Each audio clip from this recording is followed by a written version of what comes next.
We alone. To this day, the inhabitants of planet Earth have looked to the stars for proof of other life. But the truth isn't out there, it's in here. Since World War II, the British government has been watching us, watching the skies.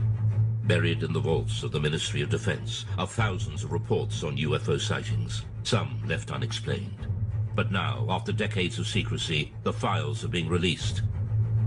And for the first time, the truth about Britain's UFOs is revealed. A near mid-air collision. I can't speculate on what it was, I really can't. I mean, I don't know to this day what it was. A World War II bomber's close encounter. I don't talk about it too much to people, only close friends. An unidentified object caught on radar. And new evidence on one of the most celebrated UFO cases, the Welsh Roswell. If it could be shown that any UFOs were extraterrestrial in origin, people's entire belief system would fundamentally change. Strange, unexplained stories that leave many wondering if there really is life out there.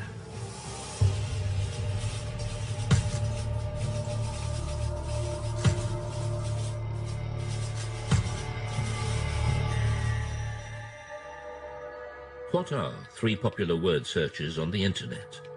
Perhaps the first two are no surprise. UFOs have an incredible hold on the popular imagination, but few myths have involved government investigations, surveillance, and cover-ups. UFOs have. One person who knows just how seriously UFO sightings have been taken by the British authorities is ex-MOD operative Nick Pope. From 1952 onwards, it was decided that there really needed to be a small unit set up permanently to research and investigate the UFO phenomenon. And really from the 50s right up until 2009, the Ministry of Defence did have a small project looking at the UFO mystery. Pope manned the UFO desk in the 90s, helping add to the thousands of files the ministry had gathered for decades. Subject making his way. Now that they're being released from the vaults, key UFO eyewitnesses give their side of the stories. And UFO experts, skeptics and believers interrogate just what the MOD was keeping secret. Dr. David Clarke is the journalist who helped first persuade the MOD to release the files. If you look in the files, there are thousands of unusual things people in the sky from right across the British Isles. There's absolutely no doubt that people see things in the sky that they can't identify. They always have done.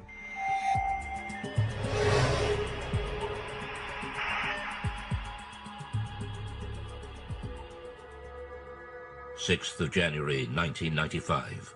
Two experienced pilots of a Boeing 737 carrying 60 passengers from Milan to Manchester report a near collision. It's an incredible sighting of an unidentified flying object which sends the authorities into a spin.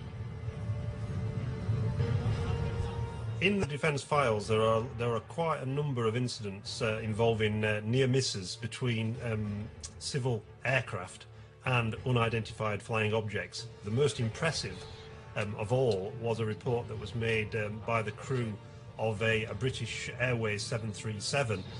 Speedbird 5061, overhead Pennines, 9 miles. They were just about to enter this cloud bank, quite a clear sky, good sort of vision. Suddenly the first officer said he saw this object coming towards him like an illuminated Christmas tree.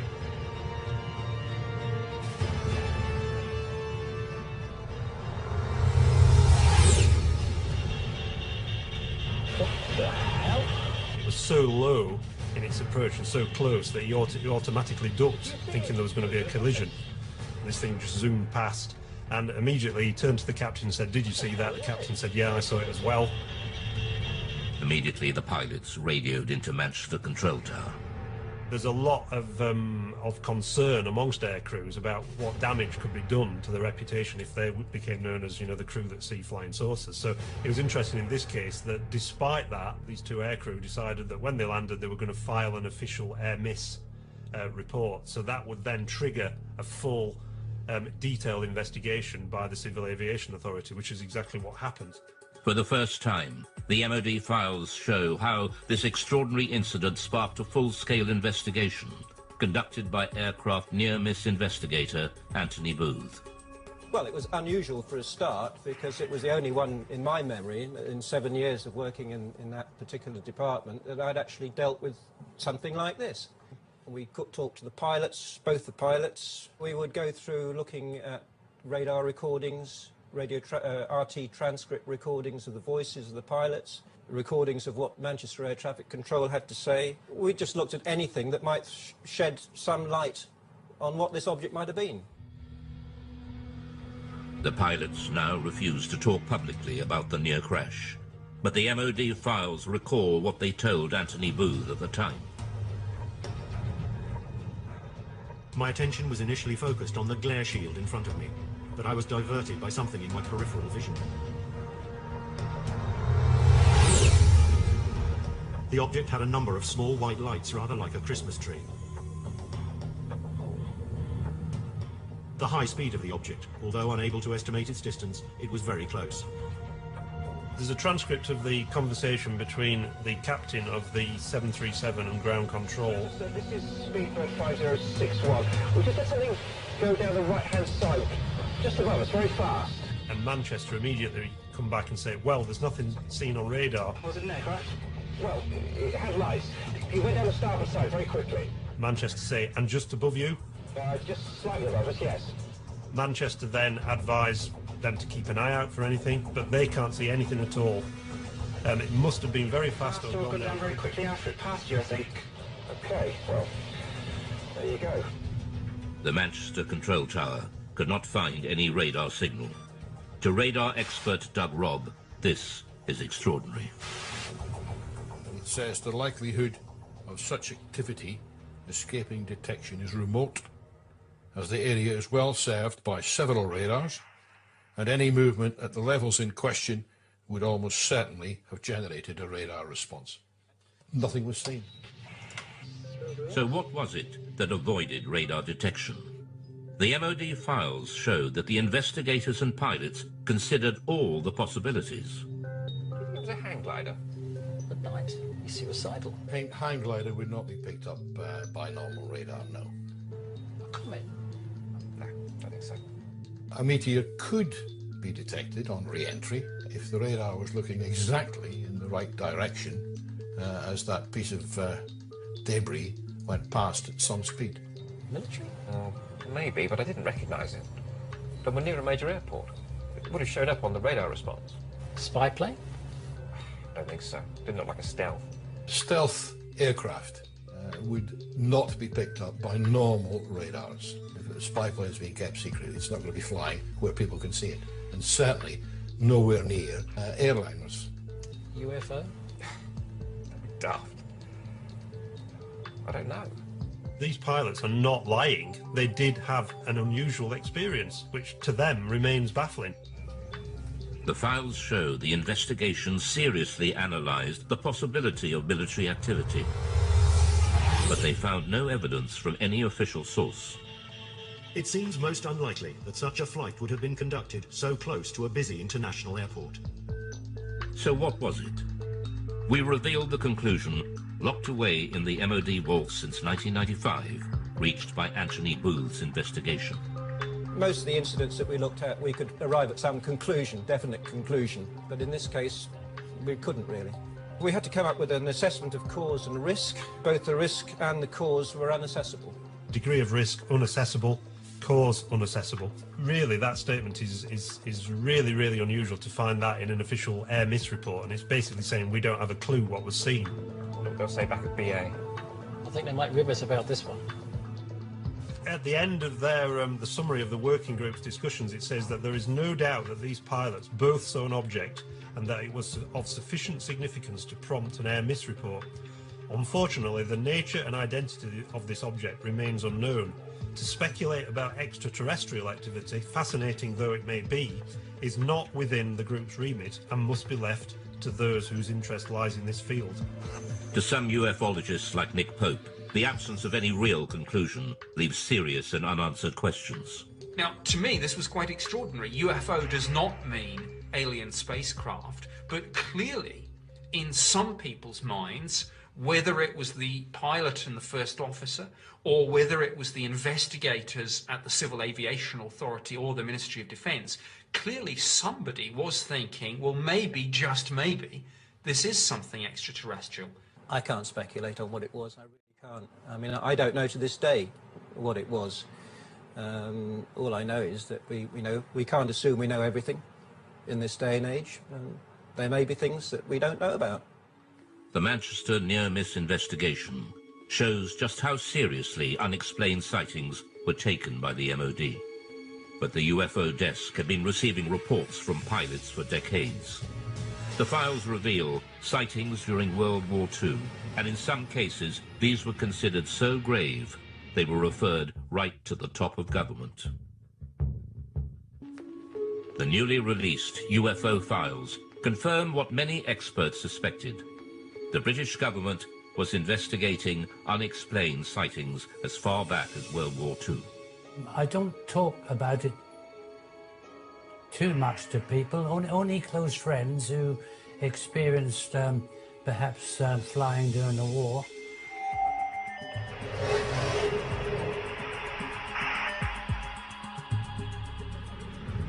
Spring 1944. Britain was engaged in heavy bombing raids over Germany. Rumours of strange, unidentified missiles were getting through to top command. Considered a threat to public morale, the MOD files reveal that the order to keep them secret came right from the top. Sightings such as the one seen by gunner Bernard Dye. Now I have here a personal wartime diary. I'll read you an entry which I wrote on the 26th of April. Operation Essen. 300 aircraft raided Essen. Dye then recorded the most extraordinary sight. By unidentified objects, which I describe as just red balls of fire. This is the first time Bernard Dye has spoken on television about what happened that night. We left the target area and we were heading back towards Mildenhall, our base. We were heading across France. Everything appeared to be peaceful. Suddenly I saw 3 balls of fire coming up from below and reported this to our pilot, Arthur Horton, on the intercom. A few seconds afterwards, the rear gunner, Brian Harper, he observed 2 more red balls of fire. Immediately, Arthur was a bit perturbed, and were they fighters? No, not fighters, Arthur, just balls of fire coming towards us. I said to Arthur, now, evasive action, corkscrew, starboard, go, go, go.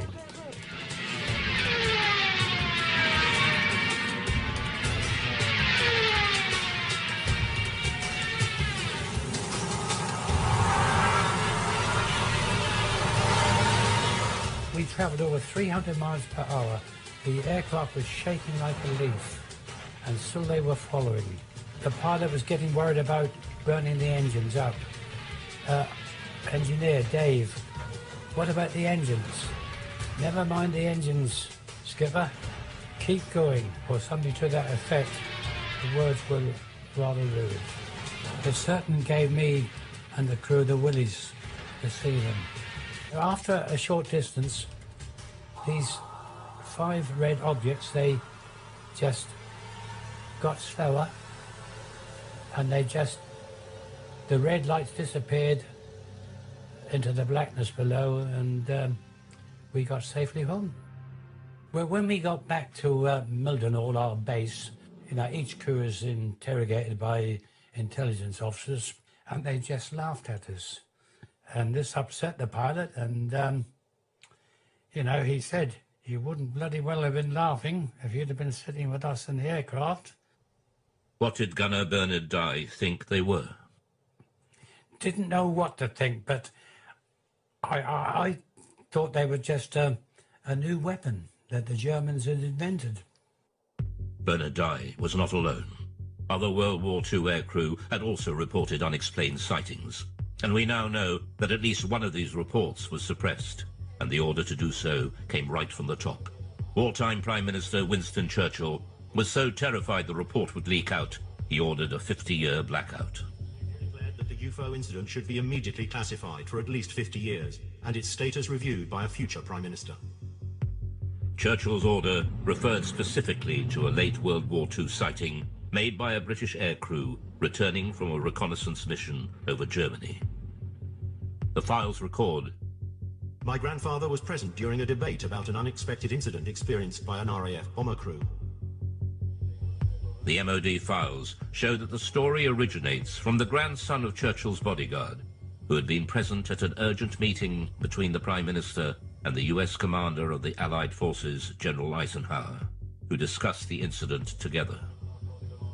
He was writing in to see if the ministry could confirm this story, that this guy who was the bodyguard was present at a discussion between Winston Churchill and Eisenhower about a mysterious incident when the crew of a Royal Air Force reconnaissance aircraft that had seen this metallic object that had appeared by the side of their aircraft, and it followed the aircraft, and it behaved in a way that was completely unexplainable in terms of it being, a German aircraft or any other sort of Nazi flying machine that they were aware of. A leading aircraft expert was also at the meeting. He dismissed any possibility that it could be a missile, since a missile could not suddenly match its speed with a slower aircraft and then accelerate again. Churchill was determined this would go no further. Another person at the meeting raised the possibility of an unidentified flying object, at which point Mr. Churchill declared that the incident should be immediately classified. But the file goes further. One extraordinary line explains just how fearful Churchill was of public reaction to this UFO sighting, if it ever got out. This event should be immediately classified, since it would create mass panic amongst the general population and destroy one's belief in the church. But the files also reveal that this wasn't the first time Churchill had got embroiled in UFO sightings. In October 1912, there was sightings of mysterious lights in the sky over the dockyards at Sheerness in Essex. Winston Churchill was the First Lord of the Admiralty, and he had to look into this, and Churchill had to admit in Parliament that he couldn't explain what had been seen. The files show that even after the war, Churchill took a personal interest in unexplained sightings. In the aftermath of the sightings in Washington, D.C. in 1952, that made all the news headlines, Winston Churchill again became interested and sent a memo to the Secretary of State for Air. What does all this stuff about flying saucers amount to? What can it mean? What is the truth? Let me have a report at your convenience. Until now, gunner Bernard Dye never knew there were other World War II sightings that Churchill wanted kept secret at such a critical time in the war. We showed him the newly released MOD file on Churchill. Well, after reading this report, it sounds, really identical to what we witnessed and saw that night.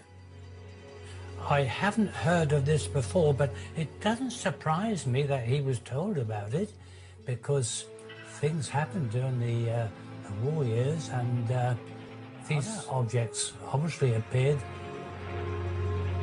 It's interesting that during the 1940s there were a very large number of sightings reported by aircrew, and there are various Royal Air Force files at the National Archives that detail some of these reports, rocket phenomena they were described as, but they were never able to explain them. And at the end of the war, when they debriefed some of the Luftwaffe pilots, they said that they'd seen very similar things themselves, and they thought they were Allied secret weapons. So is there an explanation as to what the aircrew saw? Dave Clark has his own theory. They just thought that it was a combination of misperception on part of the aircrew. They were expecting enemy action because they were so charged up on adrenaline. UFO or not, the files show that the World War II leaders were desperate to keep such sightings away from the public. The next file reveals how, even decades later, the government was still panicking about UFOs.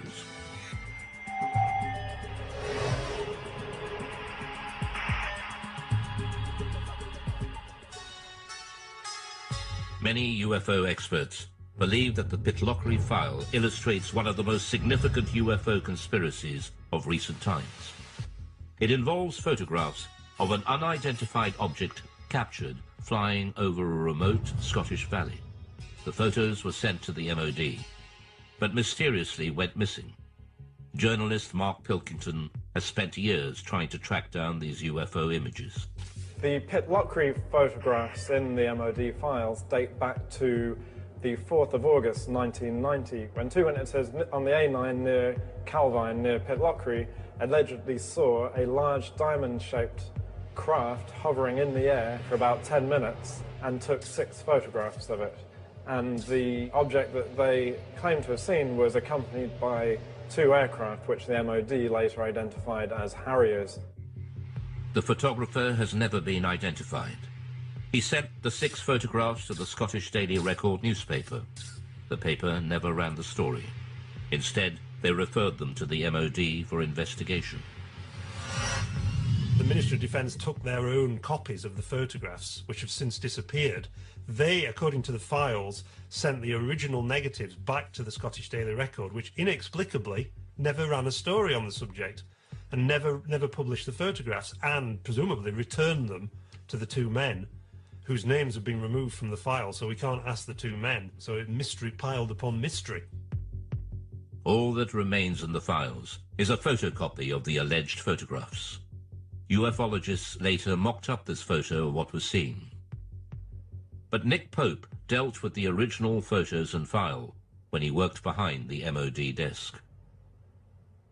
Both the Defence Intelligence Staff and the Joint Air Reconnaissance Intelligence Centre analysed this very carefully, and the consensus was clear on this. This was a real object. It was maybe 25, 30 metres in diameter. I sat down with my opposite number from the Defence Intelligence Staff at a briefing about UFOs.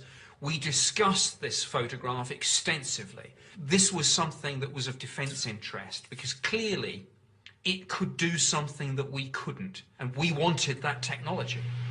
The MOD was determined to play down the incident. There's an interesting briefing by the Ministry of Defence press office on defensive lines to take if these photographs made it into the newspapers, and they were asked questions about this. And there's a list that basically says that we have looked at the photographs and no definitive conclusions have been reached regarding the large diamond-shaped object. And if they were pressed by the media, they were told to say all sighting reports received by the Ministry are referred to the staff in the departments which are responsible for the air defence of the UK. During his time with the Ministry, Pope had a blown-up copy of the photograph on his office wall until it was personally taken down by his superior.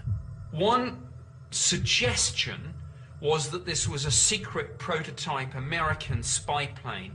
My head of division convinced himself that this probably was some secret aircraft or drone, and he ordered that this be removed.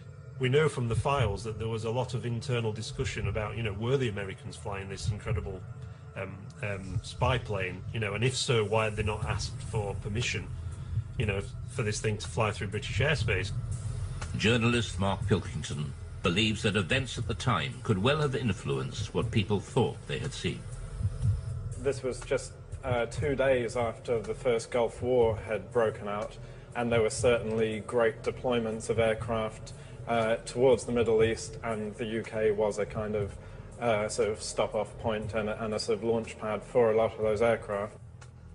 The MOD were clearly worried about public reaction, just as Churchill had been 4 decades earlier. So was there a cover-up by the MOD over the mysterious Pitlochry photographs?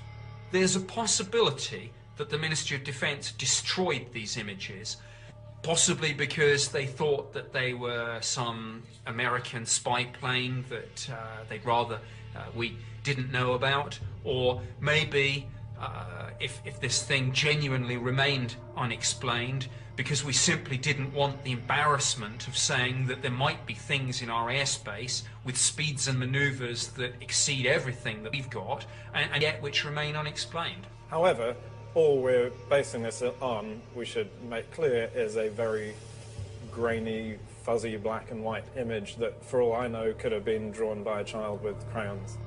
Mark Pilkington is still looking for the real Pitlochry photographs to find out just what did put Britain's defences to the test. But 6 years later, on Britain's east coast, another UFO sighting sparks off a full-scale military investigation and a direct challenge to the Secretary of State for Defence. In 1996, the Ministry of Defence was drawn into a serious breach of UK defences by a UFO over East Anglia. MOD files reveal it not only involved the police, Coast Guard and RAF, but a call to the Defence Secretary to scramble jet fighters. I'm very concerned about an incident that occurred off the East Anglian coast recently involving a visual unidentified flying craft sighting that was correlated by various different military radar systems. Why weren't our jets scrambled? It was one of the biggest UFO scares ever. And it all started one quiet October night on the East Coast.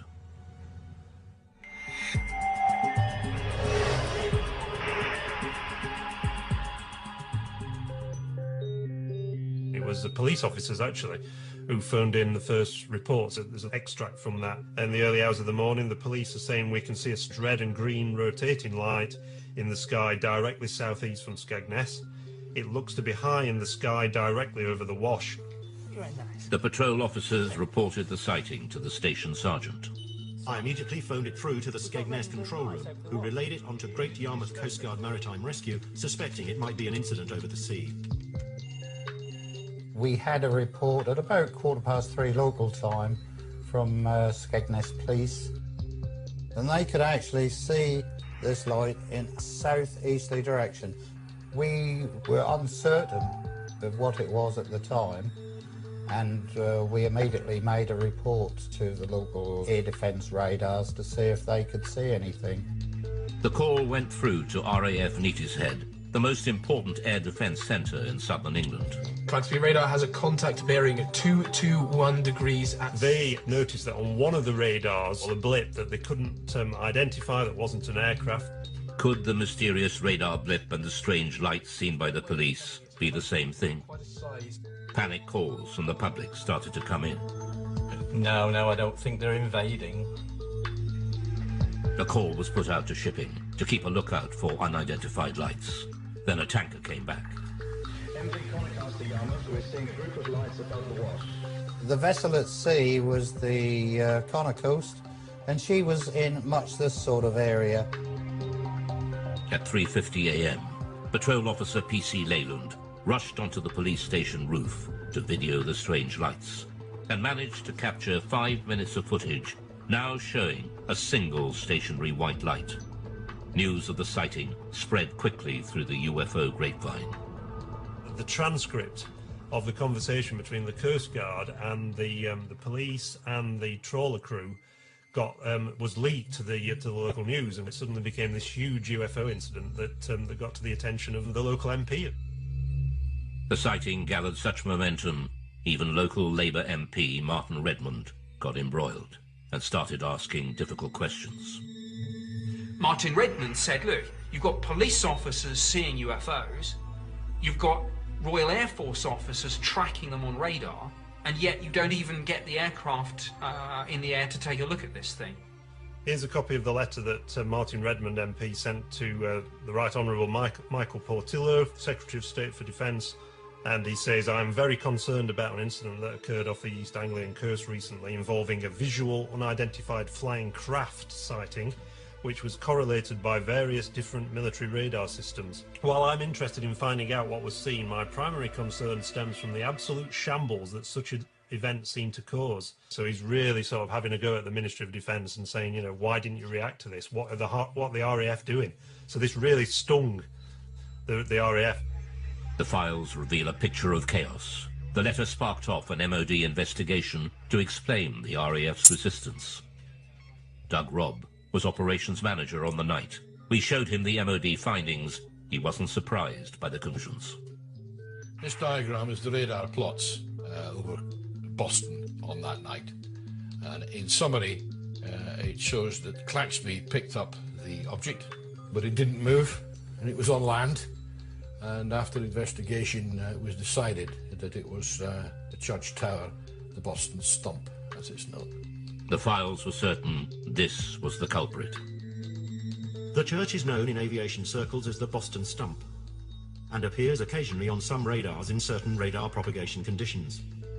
They said that this was a completely separate phenomena to the bright stationary lights that had been seen by the police from Boston and Skegness and by the tanker crew. The report concluded there was no justification to order the scramble of RAF fighters, much to the chagrin of the local MP, Martin Redmond. Scrambling aircraft 200 miles away, but you're not going to scramble aircraft for a fixed object on land. I mean, what's the threat? If what the radar picked up was indeed a church, what then were the mysterious lights seen by the police and the tanker crew? The MOD scrutinized the police video footage. It suggests a distant celestial source. The MOD sent the footage onto the Royal Greenwich Observatory for analysis. Their report has been kept buried since 1996 in the MOD files. UFO and astronomy expert Ian Ridpath was shown their conclusions and the police video. If you look at the police video, you can see it's just a bright dot of light just sitting there, not appearing to do anything. So, to me, this shows that even the most impeccable witnesses can actually make what is really a basic mistake, which is just misidentifying bright celestial objects. Well, the most common culprit is the planet Venus. In fact, it's called the Queen of the UFOs, and this is because it's the brightest object in the night sky after the sun and the moon, which could have been what the police were seeing. He also believes there's an explanation for the colors of the lights. When the camera zooms in, very often the camera will completely lose focus, and you can actually see some odd shape to the light, which is actually the diaphragm of the camera. But this doesn't explain what the tanker crew observed. The MOD investigation found that they saw a light coming from a different direction to Venus, and they were baffled. These lights remain unexplained. But expert Ian Ridpath believes there is an answer. The object that the tanker saw to the north, I think, was another bright star called Vega, which is also just appearing to twinkle and flash multicolored lights. UFO expert and skeptic Dave Clark believes there is a reason why this escalated into such a major incident. This happened in 1996, which was the very height of the popularity of the X-Files series on TV. It was the biggest sort of year, the 1996-97, in terms of number of reports they received since 1978. So is this case closed for East Anglia? Or will more mystery emerge, just as it has, with one of Britain's most celebrated cases that refuses to go away, the Welsh Roswell?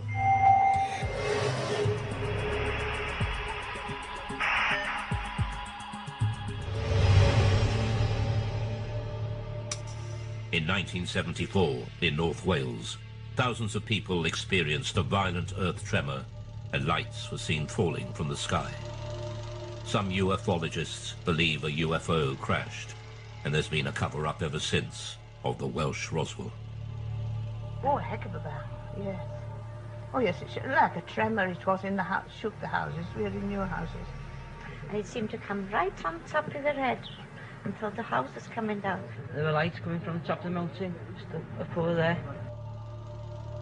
24th of January 1974 at 21:50 GMT. 5 bodies spectacularly incandescent were observed traversing the sky. New information has been revealed that opens the mystery further. Named as one of the main witnesses in the Berwyn incident is Hugh Lloyd, then a 14-year-old farmer's son. Just after 8:30 p.m., Hugh's family felt the massive earth tremor. It was a frightening experience. Almost 40 years on, Hugh still remembers that day as if it were yesterday. It was like this thud, and straight away the whole place started shaking very violently. The light flickered and the lights in the picture on television, snow on the screen. But we were all frightened. We didn't have a clue what it was. And Enoch said it must be an explosion, and then the phone started ringing. Hello? Like neighbours, phoning to ask, did you feel that? And then roughly about 20 minutes, there was a knock on the door. And there was a police officer there. And he said, we've had reports there's a plane crash that come down on the Berwyn, and we'd like to commandeer your Land Rover to go up there. Me being 14, I said, well, Enoch, you better drive it.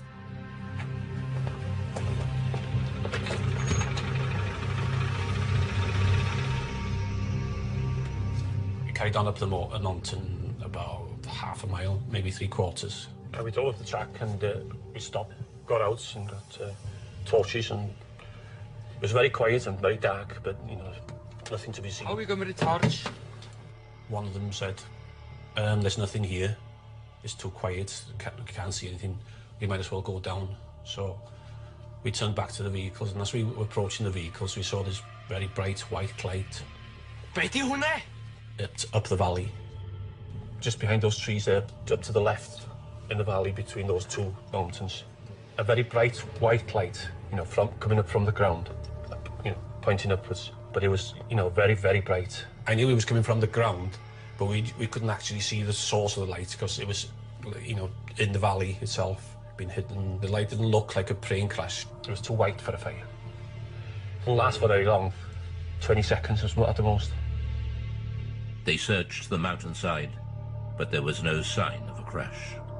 So what was the light? Ufologist Andy Roberts has researched the Berwyn UFO for years.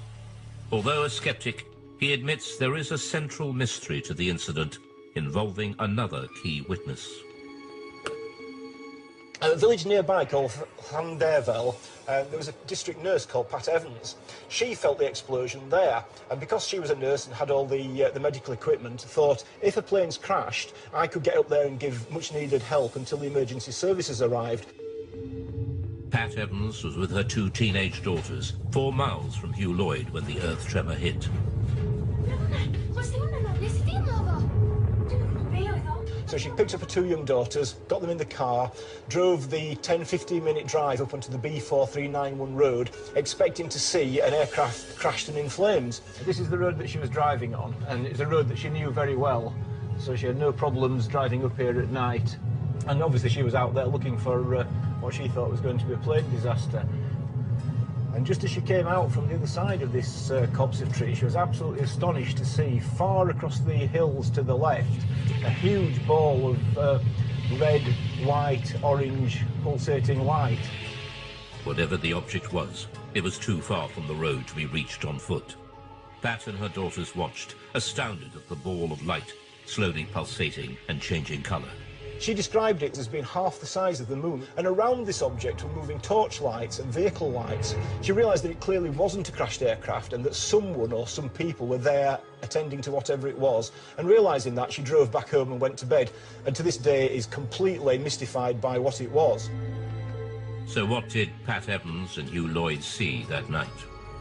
We reveal that even the arrival of the mysterious men in black couldn't provide all the answers.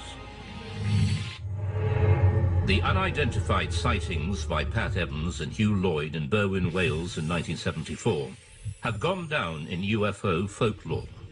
The recently released MOD files have added even more mystery.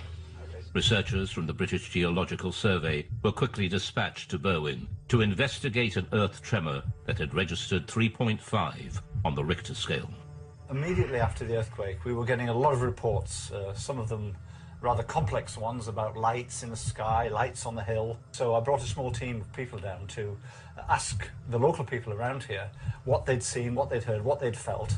The British Geological Survey team have become known in Berwyn legend as the Men in Black, as they were dressed in dark suits, official-looking, and were going door to door. Some people seemed to think the whole event was rather suspicious, and that we, simple scientists from the Geological Survey, had something to do with suspicious events around here. Files containing Chris's notes recall his interview with nurse Pat Evans, who saw the unidentified light. I have here the notes that I made when I talked to Pat Evans. She felt the shaking, but also she was very concerned about lights that she saw in the sky. She thought there was a big red light, like a glowing red fire. This is a copy of one of the maps that we, with our team, used when we were going around the area talking to people, and we were able, therefore, to put on the map exactly where we got that interview from, and therefore exactly what that person saw, heard and felt. This British Geological Survey map, buried in the vaults, is a revelation. It shows the anomalous lights seen by Pat Evans and Hugh Lloyd both appeared in the same small area of hillside at the same time. Ufologist Andy Roberts returns to the same spot on the mountainside where Pat and her daughter saw the UFO, and where Pat Evans told her story to Andy Roberts in 1998. When I brought Pat Evans up onto this mountain road in 1998 and she told me her story then, I photographed her, and the photograph that I took showed her pointing to where she saw what she saw in 1974, and judging by this photograph she was pointing over there, and which we know is where the police and farmers were searching that night. Pat Evans was on the Llanganug to Welshpool Road, which is just beyond the forestry there. So if she was there, she probably saw the same lights as we saw. You know, because it's dead in line. I'm nearly positive that's the same lights as she saw. The recent files show the MOD's explanation for the sudden explosion and mysterious lights. Subsequent search of the hillsides in question revealed no sign of impact, however.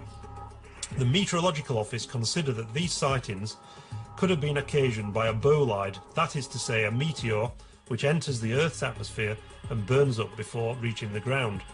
A private investigation done on behalf of the British Astronomical Society concluded, however, that the meteor may in fact have disintegrated over Manchester, and that its appearance was preceded at 8:30 p.m. by an earth tremor in the Berwyn Mountains with which it has no connection. So they were saying again, these are two things that happened coincidentally on the same night. You've got a meteor burning up in the atmosphere, and also you've got an earth tremor. So is this incredible coincidence two separate natural phenomena? Well, I intentionally call it body, not meteorite. I mean the catastrophe of an asteroid, of a comet, or of any other natural body cannot lead to such consequences. A number of expeditions found things that they couldn't explain. There are some people who were saying that the evidence suggested this was some kind of an alien spaceship. That was the kind of magical explanation you use when you don't have enough real science to understand the physics and the astronomy involved.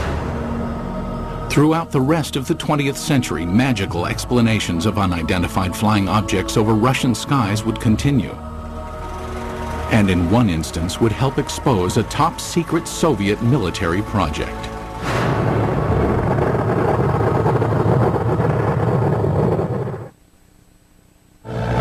It was 1948. World War II was over, but the Cold War was just beginning.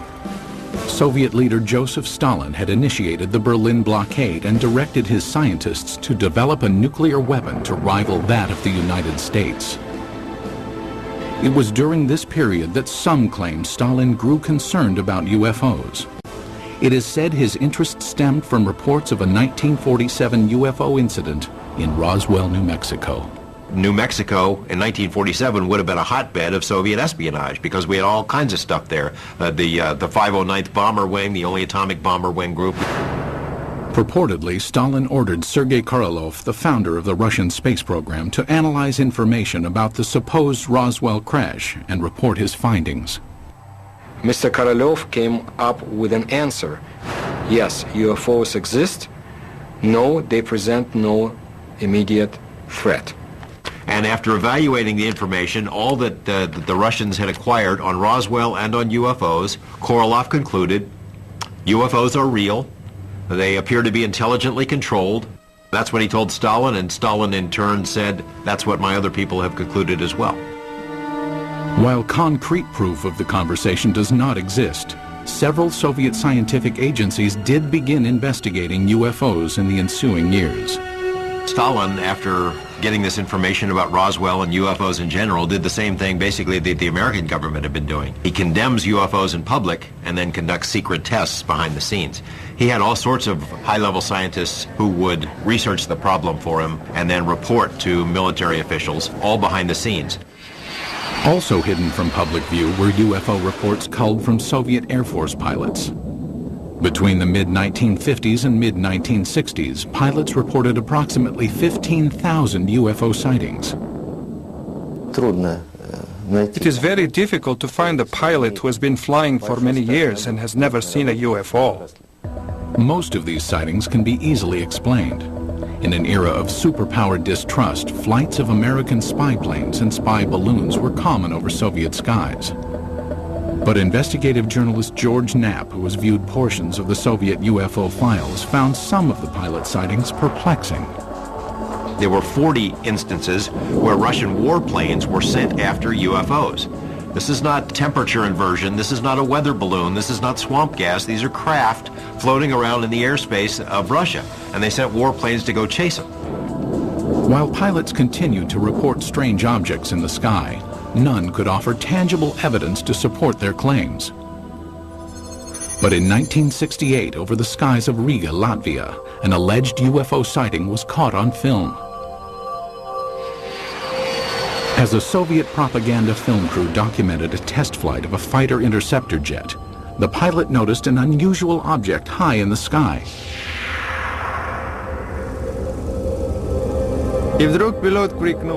And suddenly the pilot shouted, "Look, film it!" We looked and saw a triangle at a tremendous height. Fighter planes scrambled to investigate, but the object quickly disappeared behind a cloud and was never seen again. It was later estimated that the craft was hovering approximately 7 miles above the ground. The film was sent to the Kremlin, where it remained locked from public view for years. They really took it seriously. I say seriously because the film was taken away. It was declared completely secret. Outsiders have only recently seen the confiscated film. While some maintain the film is conclusive evidence of a UFO, skeptics argue the vehicle was most likely a French-made high-altitude research balloon. As secrecy enveloped all government discussions of UFO issues, an underground army of Soviet ufologists began to form in the USSR. They kept their studies concealed. Russians who study UFOs in this period report that they had a very serious feeling of threat from the Soviet government, that they were doing something which the Soviet government disapproved of. The leader of civilian UFO research was Felix Ziegel, the man considered the father of Soviet ufology. Felix Ziegel was a Soviet scientist. He was a doctor in astronomy at the Moscow Aviation Institute. He made it his job to find out why are the strange objects or in the skies of his country. Ziegel challenged the Soviet system by conducting paranormal lectures, organizing independent UFO investigations, and urging Soviet citizens to report any and all sightings. His efforts were not without risk. We cannot say, of course, that people would be put in jail for it, but still Ziegel suffered. He was harassed both in his place of work, at the Institute of Aviation, and he was harassed by the state government authorities. Ziegel and his investigators spread information about UFO sightings through an underground press network. Samizdat, private publications used to disseminate information, were strictly forbidden by the Kremlin. In his time, brochures were printed in a samizdat way. They were collections of observations and letters, typed in 5 to 10 copies. All materials were typed with the use of carbon paper.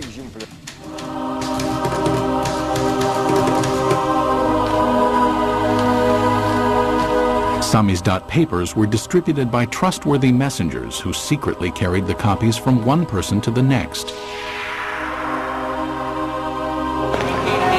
UFO information circulated in this covert manner until 1967, when suddenly it seemed as if ufologists were given a reprieve from government censure. Today, it appears this respite was a smokescreen, part of an intricate government deception. The complex ruse began in 1967 when citizens reported multiple sightings of crescent-shaped UFOs over the skies of the Ukraine and the lower Volga Valley. It was also seen as far south as the Caucasus Mountains, where many astronomers in observatories in the Caucasus Mountains would see these objects flying horizontally from west to east, crescent-shaped, heading toward the east. For reasons unknown at the time, the government allowed press coverage and independent study of the sightings. Felix Ziegel was granted permission to form a government-sanctioned investigative committee made up of over 200 scientific and military experts. In October 1967, they convened at the Central House of Aviation and Cosmonautics in Moscow. Their goal? Determine the cause of the mass sightings. On television and in newspapers, Ziegel's committee appealed to Soviet citizens to report information on UFOs. For the first time in Soviet history, UFOs seemed to be an open topic. It was like a breath of fresh air. Freedom of discussion about a forbidden subject was permitted to the Soviet citizens. And this was something unheard of. And alas, it did not last long. Within a few months of Ziegel's televised appeal, the steel jaws of Soviet censorship clamped down. Reporting of UFOs was once again off limits. The subject was dropped from the controlled media, and Ziegel's committee was ordered to disband. The committee was to encourage people to report. As soon as the reports began to gather, somebody in Moscow quashed the activity, canceled the committee, canceled publication of further works, and put a lid on it. Cries of a Kremlin whitewash were immediately sounded. Why the cover-up takes place, I don't know. Is there a cover-up? There's no question about it. But what they were covering up is the question. UFO buffs believe they were covering up alien visitations. I think the evidence is clear they were covering up descriptions of their own secret military aircraft and missile activities and satellite activities. Scientist and NASA consultant James Oberg came to this conclusion in 1977 after studying Soviet space vehicle launch patterns and comparing them to the dates of the 1967 sightings. He deduced that the crescent-shaped objects witnessed in the sky were not alien in nature, but could be attributed to secret tests of a new Soviet missile warhead.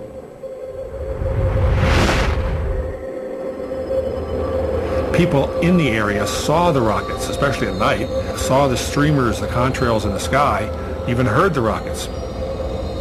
They were told by the government that there was nothing there, that it was not anything ours. It became a UFO phenomena. Later dubbed by the Pentagon as a fractional orbital bombardment system, the Soviets had good reason to keep the tests secret. It was designed to sneak under our radar as a first strike weapon. It was one of these scary things that you only build it if you mean to make a sneak attack.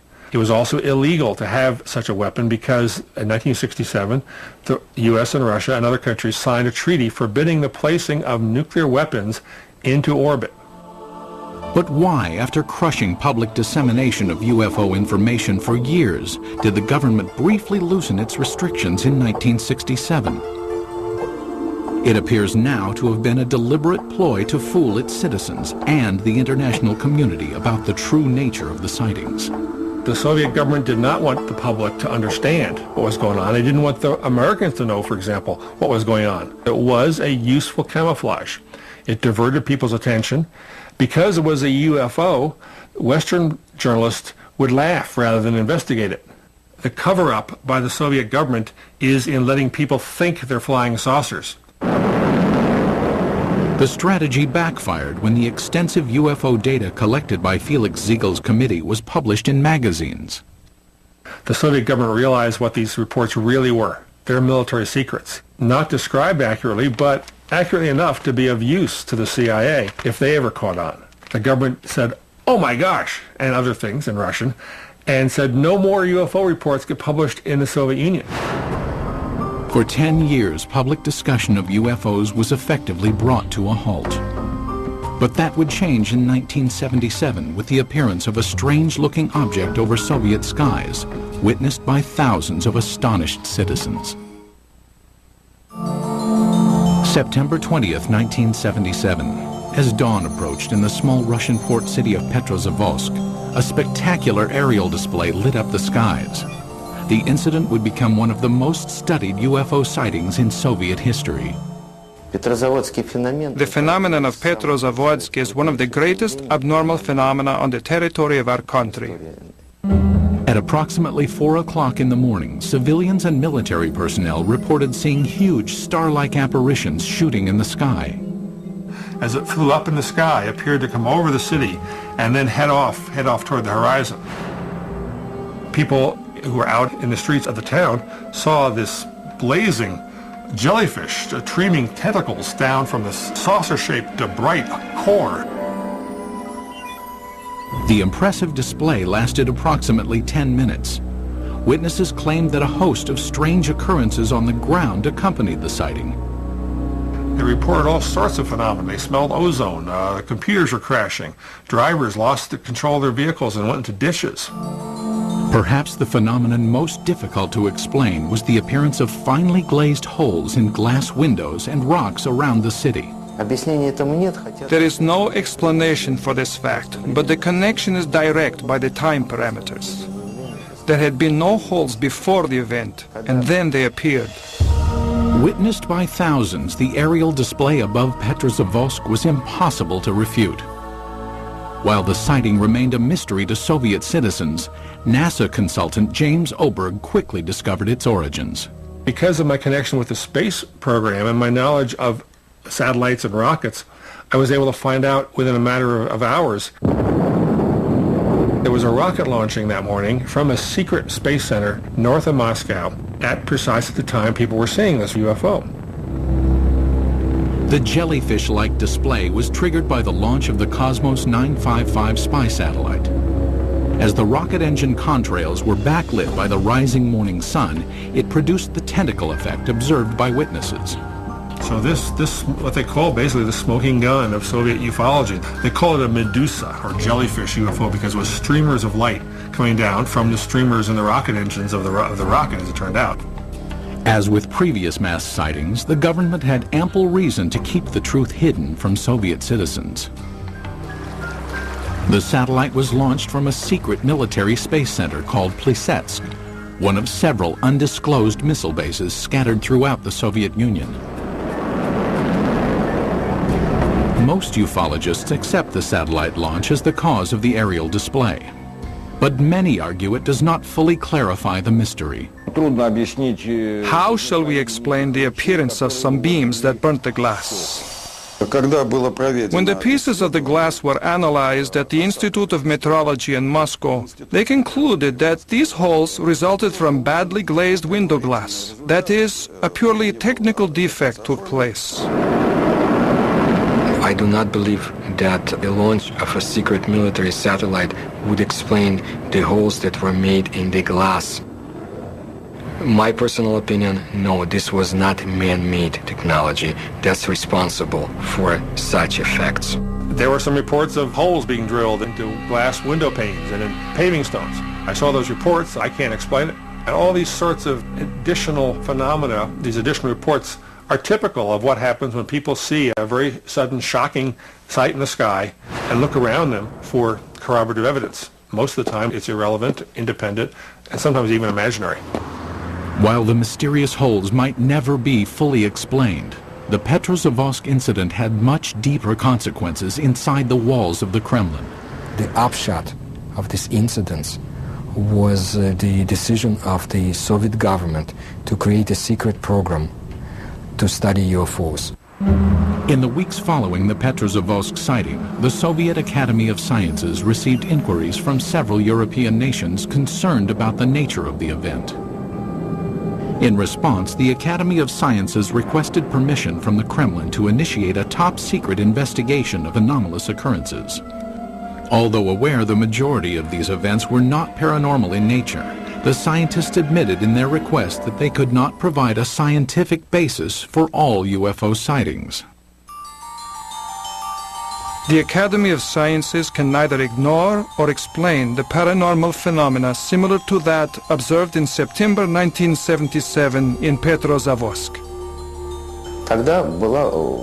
The program was organized to show that we did not know the answers to these questions and would be studying it on the scientific level. That was the way the official scientific program for studying abnormal phenomena and extraterrestrial flying objects started its work in the Soviet Union. In 1978, the investigation that later became known as Institute 22 was formally started. The study lasted 13 years and was completely concealed from public view. But why did the Soviet government spend time and money to investigate a phenomenon it already knew the origins of? There's really no surprise that the Soviet military, even if they understood the nature of most of these reports, would still investigate them. The Soviets traditionally spied on themselves as severely as they spied on the West. If they already knew that these are missile tests, why do they have to have a nationwide study behind the scenes? I mean, it's not like the results of the study were ever going to be published anywhere. It was a secret. So it makes no sense. While the rationale for the beginnings of the study is still debated, there is no doubt the scope of the investigation was far-reaching. The Institute 22 inquiry was conducted jointly between the Soviet Academy of Sciences and the Ministry of Defense. It was very useful for the Academy of Sciences to collaborate and to carry out studies together with the Ministry of Defense, because naturally it was much easier for the Ministry of Defense to get the information we had no access to. The armed forces were ordered to study what, if any, influence possible UFOs might have on the proper functioning of technical military equipment. In addition, hundreds of thousands of sailors, soldiers, and pilots were recruited to watch for and report on UFOs. No one was told why the reports were being taken. The Ministry of Defense has an enormous observance potential. First, military units are located all over the country. Second, unlike civil organizations, an order from the Minister of Defense is sufficient for making a potential viewer of each military man, and this was done. Every single unit in the vast Soviet military empire had to comply with this study. That is, any UFO, any anomalous object, any ball of light, any strange thing in the sky whatsoever had to be fully investigated. Scientists were directed to investigate the physical nature of alleged paranormal phenomena. The data collected by the military and scientists was analyzed in a lab located in a nondescript building in a suburb of Moscow. The personnel of the laboratory were not numerous. Not more than 10 people, and this number was never exceeded. But the specialists from almost all the scientific areas worked there, from a physician to specialists in radioelectronics, meteorology, and astrogeophysics. Practically all the specialists were represented there. It was done in order to study all possible aspects of UFOs.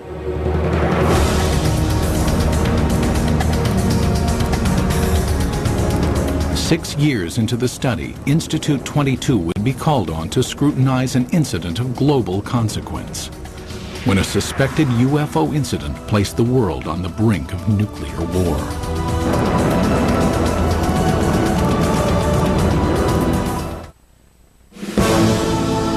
The early 1980s were a time of tense relations between the Soviet Union and the West.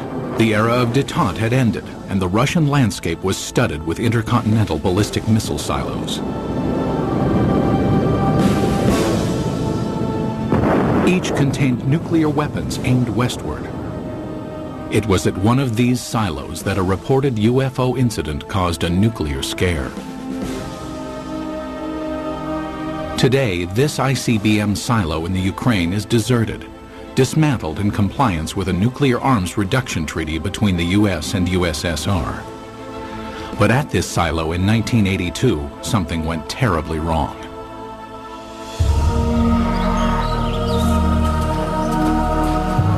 It started at approximately 6 p.m. when soldiers and villagers in the nearby town of Bielo-Korovichi witnessed a strange object in the dusk sky.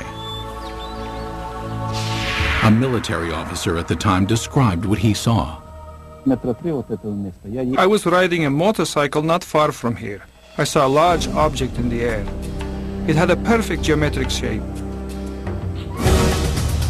At the same moment inside the silo, an emergency warning light indicated that a nuclear missile had switched to launch mode. The most telling testimony comes from the communications officer who said that somehow something entered the correct code. But Moscow had not ordered a launch, nor had any personnel in the bunker touched the control panel.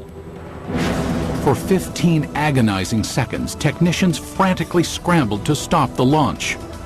Then, without explanation, the launch sequence was aborted. They were ready for launch. The UFO, poof, goes away.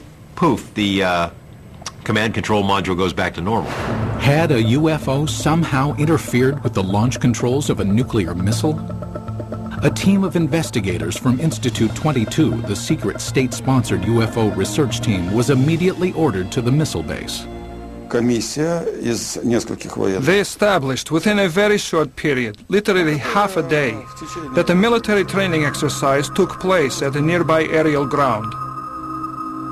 Investigators learned that the sighting occurred at the same time and in the same area where the military was testing flares. Dropped out of planes, the flares provided 5 to 7 minutes of illumination. That explained the strange display in the sky. But why did the nuclear launch sequence activate? The fact that the emergency situation coincided with the effects which took place is certainly a remarkable coincidence, but it is still a coincidence. The ICBM control equipment was systematically taken apart and rebuilt, but no defects were found. It's not just an electrical malfunction. Something entered the correct launch codes. That just doesn't happen every day. We hear from our government UFOs are not a matter of national security. The Russian government has been telling its people the same thing. They're trying to confuse us. This incident is clear evidence, if ever there was, that UFOs do carry national security implications. After examining the ICBM episode, the investigative team of Institute 22 continued to scrutinize various sightings around the country. Some who reported UFOs had a much closer view than those on Earth. Cosmonauts. The first man in space, Yuri Gagarin, is quoted in the Thread 3 documents as saying, "I can tell you that UFOs are real, and if you allow me, I'll tell you a lot more." The second man in space, cosmonaut Titov, said that there were 7 UFOs dancing around his space capsule during his brief flight into space. However, even to this day, most cosmonauts are reluctant to speak about any unusual phenomenon they witnessed in space. There's a ridicule factor, there's a laughter curtain, there are career consequences from reporting a UFO and taking it seriously. But in this rare interview obtained by the History Channel, 2 cosmonauts spoke of unusual objects they encountered in space. Many cosmonauts have seen phenomena which are far beyond the experiences of Earthmen. For 10 years, I never spoke of such things. Former Commander Vladimir Kovalyonik of the Salyut 6 space station revealed that on May 5, 1981, he observed an unrecognizable illuminated entity outside the porthole of his craft. The object had an elliptical shape and flew with us. It only flew straight, but then a kind of explosion happened. It produced a golden light, very beautiful to watch. A second explosion followed, and 2 spheres appeared. As we entered the darkness of Earth's shadow, I could no longer see them.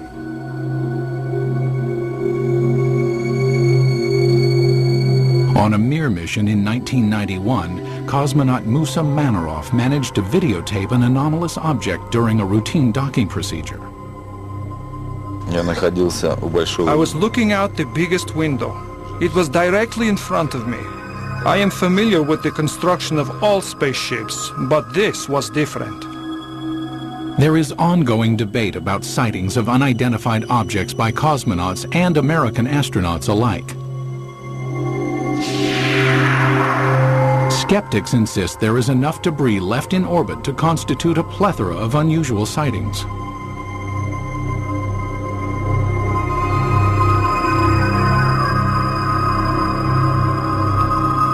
As cosmonauts traveled amidst the stars, the 1990s saw major changes take place on Soviet soil. When the walls of communism crumbled, American UFO investigator George Knapp ventured to Russia, hoping to discover just what had been hiding about alien encounters. What he found was startling.